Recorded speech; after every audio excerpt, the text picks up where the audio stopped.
UNIFY TV at UNIFY Gathering 2020. Please welcome Polaris to the stage. Yay! It's not really How are you doing? Hi. more of like a couch and, you know, it's budget cuts and all of that. But hey, welcome lads. It's a stage, right? We've been on smaller stages. You guys take a look back at, you know, where you've come from and where you are right now. The Death of Me tour is just selling out across the country. Your biggest venues to date. Like, how often do you guys take a look in the mirror at yourself and go, oh my God, this is actually happening right now?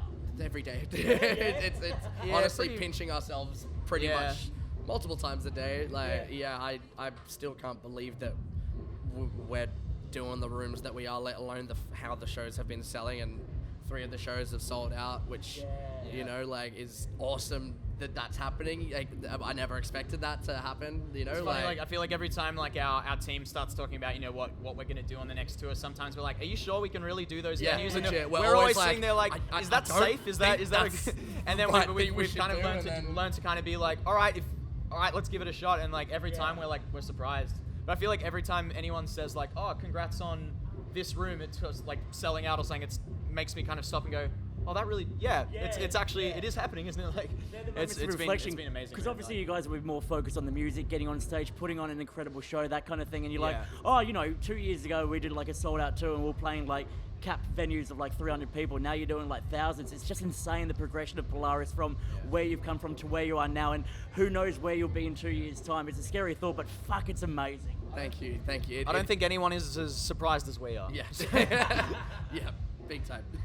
Early on in your career as well, with the name Polaris, I know there was a lot of people that would message your Facebook group thinking it was the Polaris ATV page. And they're like, hey, look, man, my quad's not working anymore. I need a battery replacement. Dan's the one do you still get those? Usually the Facebook and social media guy. He has all those stories and responses for you, man. The one guy wrote us like a 3-page message complaining about how our customer service wasn't good enough because we wouldn't repair his quad bike.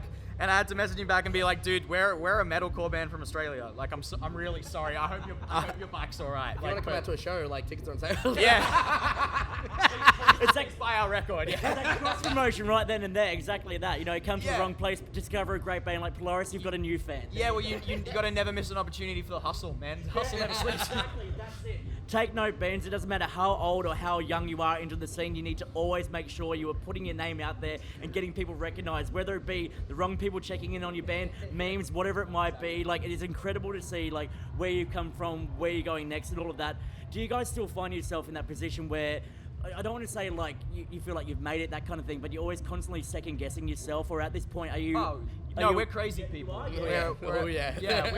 There's doubt at every stage, man. Like, it gets really difficult to like push that away, but I think it's like just constantly reminding ourselves of like where we were a couple of years ago and what's happened since then is really important. I think to keep everything grounded and just like, you know, to believe that as long as we don't slack off, that things will keep moving, because it can definitely be a little bit daunting thinking like things are a little too good to be true and maybe one day it'll all fall apart. I think that's just a natural thing to worry about when things start going well. Like, so we're just kind of holding on for the ride and trying to make sure we do our part.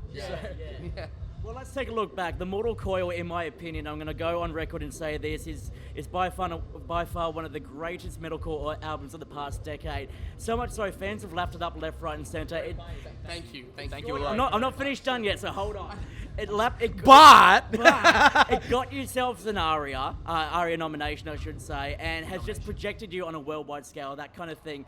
Now we're about to see sophomore album, The Death of Me. Like, how has the style changed in terms of songwriting and progression musically from that first album to where you are living your lives right now? I don't know if I'd say it's changed stylistically. I think we've just like opened, like, I mean, I probably say this with every record we talk about, but like, I think we've just like really just pushed both sides of our sound. Like, with every record, it's like you know, you've got the melodic boundary to one side and the heavy boundary to one side, and we kind of just open them up a little wider every time. Really, there's a big kind of spectrum in the middle, but we just kind of try to push every direction. It's like with every record, it's like, all right, well, let's write some stuff that's heavier than the last one. Let's write something that's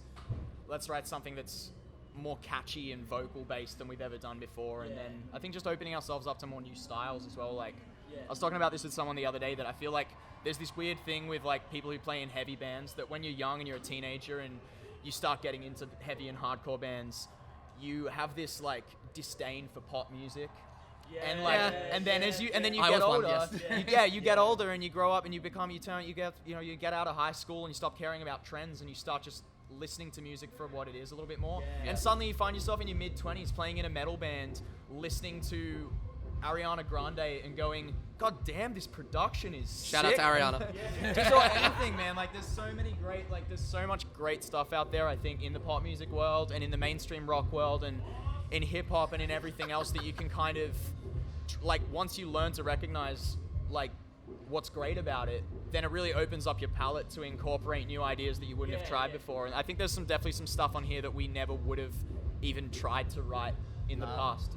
What's been really awesome is being around here at UNIFY in the last couple of days is that we've actually had the chance to catch up with the other guys in the band as well. And what's been so awesome, and like what you just said about the record and how proud you are of it was, and I'm not sure how much is communicated amongst the four of you, that's been the very same thing. Everyone in the band has said, we are so proud of what we've created. Oh, I mean, they're contractually obliged to say that. You know, we've got to sell the record. It's a written agreement. Like, But this was off the record. We were having dinner with the guys yesterday, and they were saying, yeah.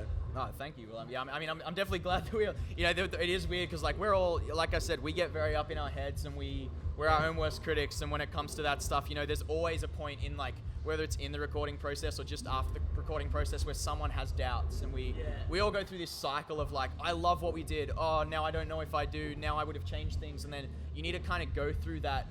It's like a little journey that I think you have to go through in the making and then the post completion stage before you reach that place where you go, yes, we did it and I'm happy and I love it. And we all reached that a couple of months ago, and now we are really just stoked to get it out there. Awesome. Well, we can't wait to hear this. The Death of Me comes out February 21. Polaris, get on stage, go kick ass, and thank you for stopping by UNIFY TV. It's been an absolute pleasure. Go do some stretches and get out there. Thank you very, very much. Thank you guys. Appreciate it.